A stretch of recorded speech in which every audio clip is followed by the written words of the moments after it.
अस्सलाम वालेकुम ख़वातीन और हज़रात, उम्मीद है कि एक और ज़बरदस्त वीकेंड जो है वो रवां दवा है। मैं हूं फ़खर आलम और आप देख रहे हैं CNBC पाकिस्तान पे द बिग शो, वो शो जहां पे हम चाहते हैं कि आप जीतें बहुत सारे इनामात। आज का प्रोग्राम दोस्तों हमने डेडिकेट किया है ख़वातीन को और आज हम तमाम खेल जो हैं वो खिलाएंगे ख़वातीन को और हमारे मेहमान भी जो है ख़वातीन। ख़वातीन का बड़ा रोल है पाकिस्तान की तरक्की में, पाकिस्तान के मुआशरे की बेहतरी में, पाकिस्तान के मुआशरे का ये जो सफ़र है, पाकिस्तान की तारीख़ का जो सफ़र है, ख़वातीन के बहुत ज़्यादा इंपॉर्टेंट रोल्स हैं इस दुनिया के अंदर। ख़ास तौर पे आने वाले दिनों में पाकिस्तान में भी ख़वातीन का बहुत ही इंपॉर्टेंट रोल होगा और इसलिए हम आज की ये एपिसोड जो है वो डेडिकेट करते हैं आप तमाम ख़वातीन को और तमाम जो घर पे हैं मौजूद ख़वातीन को। आप सबकी तरफ, सबके लिए CNBC की तरफ से ये प्रोग्राम डेडिकेटेड है।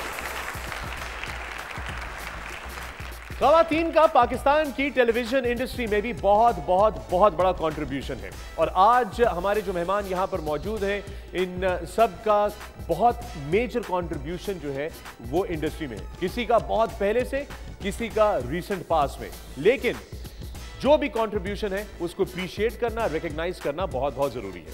मेरी आज की सबसे पहली मेहमान एक extremely talented actor, extremely talented director and an extremely hard working producer, independent ख़वातीन के लिए एक मॉन्यूमेंटल फिगर, मेरी बहुत ही अच्छी दोस्त। आप सबकी बहुत सारी तालियों में please welcome a very very talented Angeline Malik. Angeline,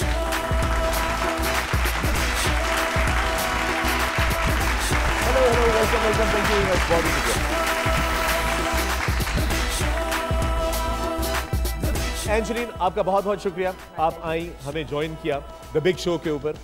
और क्योंकि मैं इतने अरसे के बाद शो कर रहा था तो मैं हमेशा से चाहता था कि जब भी मेरा शो हो तो मैं उसमें आपको ज़रूर दावत दूं और इसमें दावत देने का आपको मकसद ये था कि मैंने आपको as a producer, director, actor तो इंट्रोड्यूस किया। एक चीज़ जो मिसिंग थी वो थी टेलीविजन एंकर एज वेल। आपका एक बहुत ही ज़बरदस्त प्रोग्राम आता था ब्लैक एंड वाइट जिस पे आप बहुत सारे लोगों का इंटरव्यू करती थी। मेरा सबसे पहला सवाल ये है कि आपके शो पे, आपके शो की तारीख के अंदर सबसे बुरा मेहमान कौन सा था? The worst guest that you possibly could have had.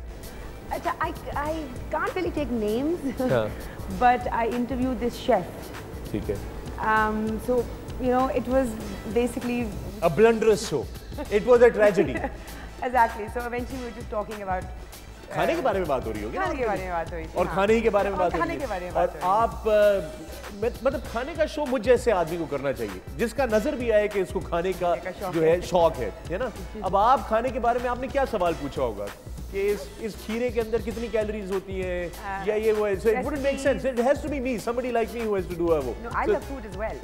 अच्छा, but you hated that show, was the worst show that you had. अच्छा, एंजलिन, बहुत ही चैलेंजिंग एनवायरनमेंट है पाकिस्तान टेलीविजन इंडस्ट्री की, कंपेटिटिव बहुत हो गई है अब तो, इट्स बिकम एक्सट्रीमली कंपेटिटिव। एक खातून होना पाकिस्तानी मुआशरे के अंदर, पाकिस्तानी इंडस्ट्री के अंदर क्या क्या चैलेंजेस का सामना करना पड़ा, जो डेफिनेटिव चैलेंजेस आप दो कोई चैलेंजेस कहेंगे यार ये दो बड़ी मुश्किल चीजें जो मेरे काम में बड़ी रुकावट डालती थी? See, I think as such from the beginning being a woman has as such मेरे करियर में affect नहीं किया। So I would not say कि I was discriminated or anything, but then मेरा तो ये है कि अगर देखा जाए, like you mentioned, I'm a producer. If you actually look around, कोई we don't have many female producers. Correct. वो इसलिए नहीं है क्योंकि एक चैनल पे जाना, एक ऑडिट होते हुए, it's and चेक निकलवाना, you know, it's just so that is a challenge. Check निकलवाना, पेमेंट करवाना जो है वो एक बहुत बड़ा चैलेंज है। मैं आपको एक ब्रेकिंग न्यूज देता चलूं, मर्दों के लिए भी ये उतना ही मुश्किल है जितना आपके लिए ये चैनलों से पैसे निकलवाना। अच्छा, आप मुझे बात बताएं, जरा सोचें कि जितनी भी इस वक्त हमारे पास फीमेल प्रोड्यूसर्स कितनी हैं, कौन है? ज़ेबा है जी, मैं हूँ, और जो आई हैं सकीना आई हैं, Atika came and Rubina came, they could not go on. Why? What's the reason behind it? There has to be a reason behind it. सही। So वो एक है प्रॉब्लम। Absolutely, I understand. वो थोड़ा सा रेजिस्टेंस आ जाती है, आपके लिए इतना आसान नहीं है इस एनवायरनमेंट के अंदर वो तमाम चीज़ें करना जो कि मर्द प्रोड्यूसर्स या जो इन्वेस्टर्स जो you know so and then investors के साथ डील करना वो भी बड़ा मुश्किल काम होगा। लेकिन क्योंकि आप एक इंडिपेंडेंट खातून हैं, आप अपने ओन पर काम कर रही हैं, खुद you know you're single, you are responsible, you are following your dream and keeping your career moving forward. I think that itself is a great achievement and we wish you all the best and thank you for being here. और आपसे मजीद बातचीत जो है वो होगी, मगर मेरा ख्याल है कि मैं अपनी अगली 2 मेहमानों को भी बुला लेता हूँ। ख़वातीन और हज़रात, द बिग शो के ऊपर हम आपकी मुलाकात जो है वो मुख्तलिफ मेहमानों से करवाते रहते हैं और इस वक्त बगैर ताख़ीर के मैंने जिस तरह शो के शुरू में कहा था कि आज का शो जो है हम वो ख़वातीन को डेडिकेट करते हैं और इसलिए मैं इस वक्त स्टेज के ऊपर जिन 2 मेहमानों को दावत देने लगा हूँ इनके बारे में जो कुछ भी कहना है वो तब कहूँगा जब वो यहाँ पर आ जाएंगे, लेकिन मैं ये ज़रूर कह सकता हूँ कि इन दोनों की कलम की वजह से, इन दोनों की तहरीरों की वजह से पाकिस्तान की टेलीविज़न इंडस्ट्री के तारीख के बहुत बड़े बड़े ड्रामे, सुपर हिट ड्रामे तश्कील पाए, वजूद में आए और इनकी वजह से, इनके कलम की वजह से, इनकी तहरीर की वजह से, इनके काम के नतीजे में आपने पाकिस्तान की टेलीविज़न पे बहुत बड़े बड़े सितारे देखे। आप सबकी बहुत सारी तालियों में please welcome the great Fatma Suraya Bajia and the great Hasina Moin. बहुत सारी तालियों में। आय thank you आय please।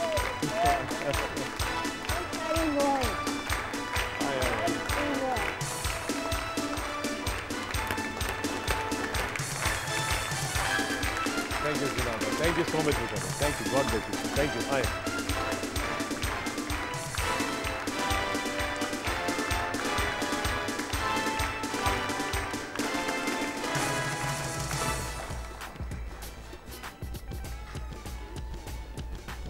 अरे भाई, पाकिस्तान की टेलीविज़न की तारीख, ये जो सारा एंटरटेनमेंट आप देखते हैं उसके 2 बहुत बड़े सतून जो हैं वो यहाँ पर मौजूद हैं। ज़रा पता चले कि कौन है हमारी आज की महफिल में।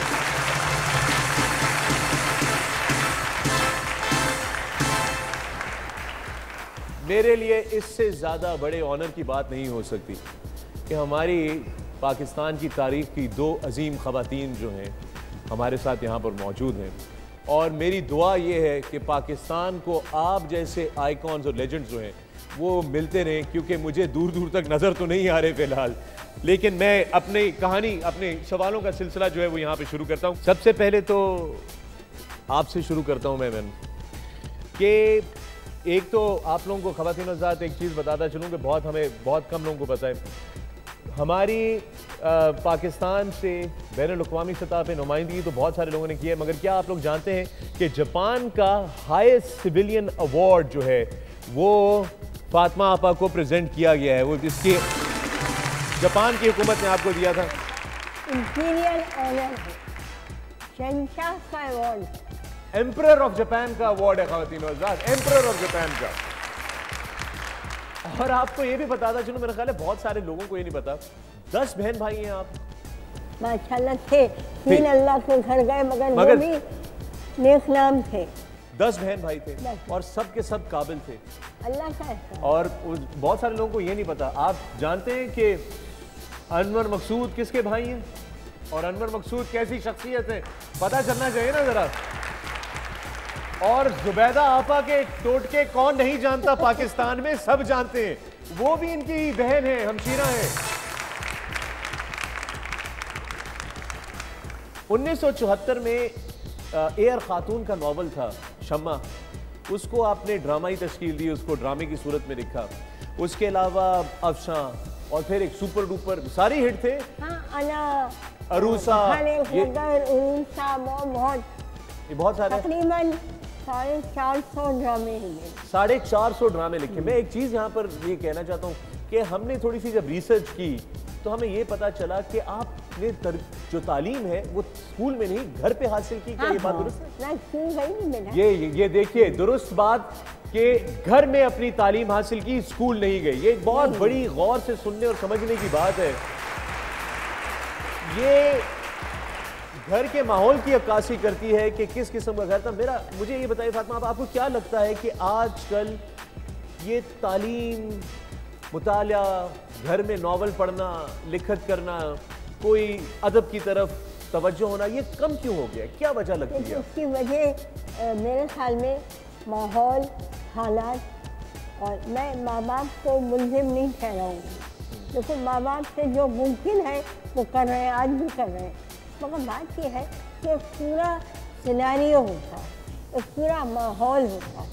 मैं हैदराबाद नखन में 1930 में पैदा हुई, हैदराबाद नखन में। वहाँ मेरे नाना की एक बेटी, मेरी वालदा एक बेटी, मैं उनकी पहली औलाद। वहाँ बड़े बड़े नवाब, जागीरदार, बड़े बड़े लोग थे जिनके बच्चे अपना बैग नहीं उठाते थे। उनकी आयाएँ, उनकी अन्नाएँ उनके बैग हाथ में लेकर ग्रामर स्कूल और महबूबिया जाती थी। हमारे नाना जो थे ना, वो समझदार आदमी थे। उन्होंने कहा मैं मुतवस्सित तबके का आदमी हूँ, अगर मैं अपनी बच्चियों को यहाँ भेजूँगा तो उनमें एहसास कमतरी पैदा होगा कि भाई उनकी तो आया उठा रही है बैग, वो इतनी लंबी गाड़ी में आ रही है। हमारे पास भी गाड़ी थी, मगर हमारे बुजुर्ग जो थे वो हमारे दिमागों को ख़राब करना नहीं था। कितनी ज़रूरी बात, बहुत ही ज़रूरी है।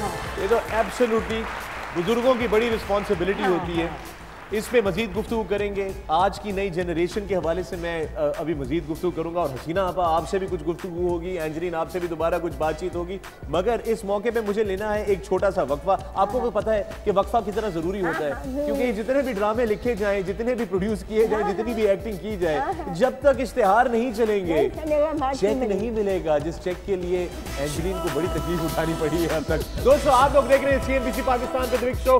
मिलते हैं इस ब्रेक के बाद।